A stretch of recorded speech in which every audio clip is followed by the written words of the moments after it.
बिस्मिल्लाहिर्रहमानिर्रहीम। आज की इस लेक्चर में हम पढ़ेंगे कि लिटरल्स पैथन में क्या है।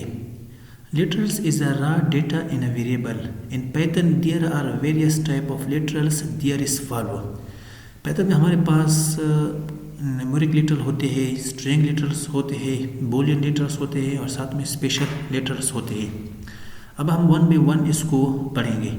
जो हमारे पास न्यूमेरिक लिटरल्स है वो कैसे और कैसे हो सकते हैं। अब न्यूमेरिक लिटरल्स में भी हमारे पास मुख्तलिफ लिटरल्स होते हैं, जैसे कि हमारे पास e इज इक्वल टू, हमारे पास एक नंबर है B100। तो हमारे पास ये जो लिटरल्स है इसको कहते हैं बाइनरी लिटरल्स। इसका हम टाइप देखते हैं, टाइप ऑफ ए। तो ये तो इंटीजर है, लेकिन इंटीजर में हमारे पास ये जो लिटरल्स है ये शो करते हैं बाइनरी लिटरल्स। ये जो बी है बी शो करते हैं बाइनरी लिटरल्स, और बाइनरी जो लिटरल्स होते हैं वो 1-0 के फॉर्म में होते हैं। इसके साथ साथ हमारे पास न्यूमेरिक लिटरल्स में हमारे पास एक और होते हैं लिटरल्स होते हैं जिसको हम कहते हैं डेसिमल लिटरल्स। ये हमारे पास होते हैं डेसिमल लिटरल्स। इसके अलावा हमारे पास न्यूमेरिक लिटरल्स में एक और लिटरल्स होते हैं जिसको हम कहते हैं ऑक्टल डेसिमल। यहाँ पर हम उसको हम इस तरह लिखते हैं O×310। तो हमारे पास एक ऑक्टल डेसिमल है। इसके अलावा हमारे पास एक और हमारे पास लिटरल्स होते हैं न्यूमेरिक में, उसको हम कहते हैं हेक्साडेसिमल। तो उसको रिप्रेजेंट करते हैं हम एक से इसके कुछ भी नंबर लिखो, तो हमारे पास हेक्साडेसिमल लिटरल्स है। मैं बल्कि इधर लिखते भी हूँ। ये हमारे पास था बाइनरी लिटरल्स, ये हमारे पास था हमारे पास डेसिमल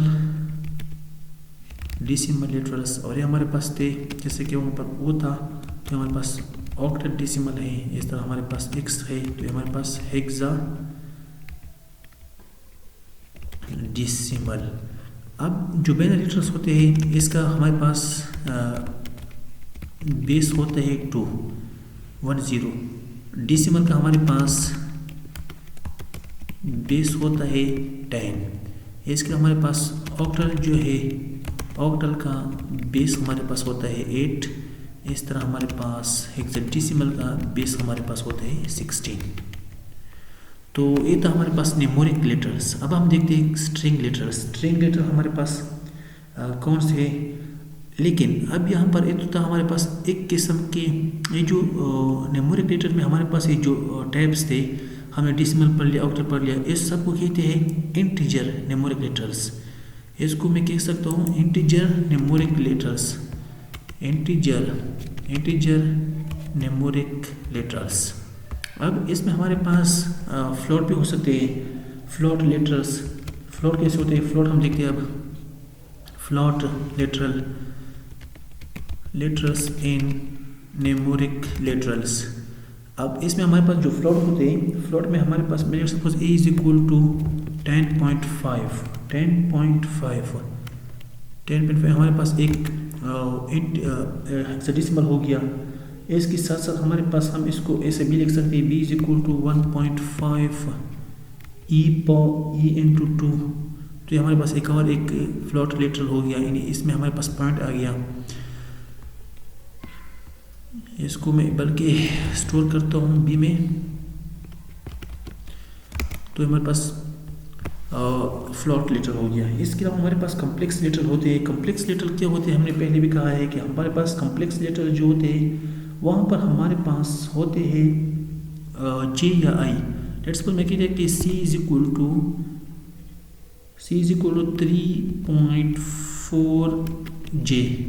तो हमारे पास एक कम्प्लेक्स लिटरल हो गया। अब इसके अलावा हमारे पास स्ट्रिंग लिटरल होते हैं।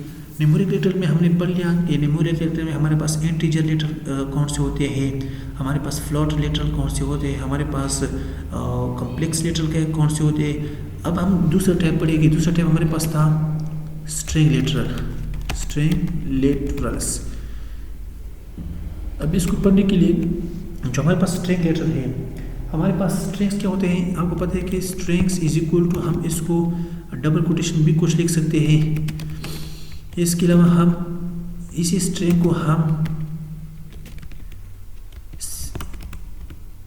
इस क्वेश्चन हम सिंगल में भी लिख सकते हैं।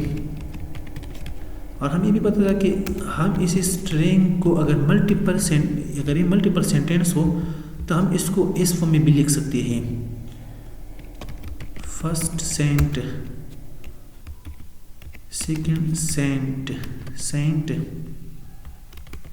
तो हमारे पास मुख्तलिफ सेंटेंस आप यहाँ पर लिख सकते हो, लेकिन हाँ आप इस स्ट्रिंग को डबल कोटेशन को में भी इस तरह लिख सकते हो। इसमें आप फर्स्ट, सेकंड, थर्ड लिख सकते हो। जो हमारे पास था स्ट्रिंग लेटर्स। अब स्ट्रिंग लेटर में हमारे पास इसमें कुछ हमारे पास यूनिकोड भी होते हैं, तो उसको भी हम देखेंगे। यहाँ पर हमारे पास लेट्स सपोज अभी पता स्ट्रिंग लेटर्स। स्ट्रिंग लेटर हमें समझ लिया कि हमको कैसे लिखते हैं स्ट्रिंग लेटर्स को। अब इसके अलावा हमारे पास जो थर्ड लेटर्स था वो हमारे पास था बुलियन लेटर्स। बुलियन लेटर हमारे पास क्या होता है, जैसे कि a is equal to true plus 4, तो हमारे पास एक बुलियन लेटर हो गया। जैसा b इज इक्वल टू हमारे पास हो गया लेट्स सपोज फॉल्स माइनस 5। तो इस किस्म के जो लेटर्स होते हैं जहाँ पर ट्रू और फॉल्स की वैल्यू आता है, इसको हम कहते हैं बुलियन लेटर्स। अब इसके जो हमारे पास लास्ट बच जाता है उसको हम कहते हैं स्पेशल लेटर्स। लेट सपोज मैंने कह दिया कि ए इज इक्वल टू नन। अब देखिए यहाँ पर जो ए है उसमें मैंने कुछ भी पुट नहीं किया, लेकिन हाँ इस ए को मैं फिर बाद में यूज़ कर सकता हूँ। अब ये जो ए है इसका फायदा होगा स्पेशल लेटर का कि अब इस ए में मैं कुछ भी स्टोर नहीं कर सकता, क्योंकि ए में मैंने नन कहा है कि इसमें नन होगा। अब बाद में जब मैं इसको यूज़ करूँगा नन को हटा के उस डिज़ायर वैल्यू को मैं यहाँ पर पुट कर सकता हूँ। इन ये जो स्पेशल लेटर्स है इसका फ़ायदा ये हुआ कि मैं अपने वेरिएबल को फ्यूचर के लिए बचा सकता हूँ। जैसे कि हमने इससे पहले देख लिया कि जब मैं किसी भी वेरिएबल में न्यू वैल्यू पोर्ट करता था तो वो हम पोर्ट कर सकते थे डायनेमिक बाइंडिंग की वजह से। अब लेकिन मैंने जब कह दिया कि ए हमारे पास नन है या कोई भी वेरिएबल हमारे पास नन है, तो मैं उसमें वैल्यू नहीं पोर्ट कर सकता जब तक मैं इस नन को हटा के वहाँ पर अपने डिज़ायर वैल्यू न पोर्ट करूँ। तो ये था हमारे पास आज का लेक्चर लेटर्स इन पाइथन थे। अगर आपको इशू है समझ नहीं आया तो आप कमेंट सेक्शन में पूछ सकते हो। And thanks for watching.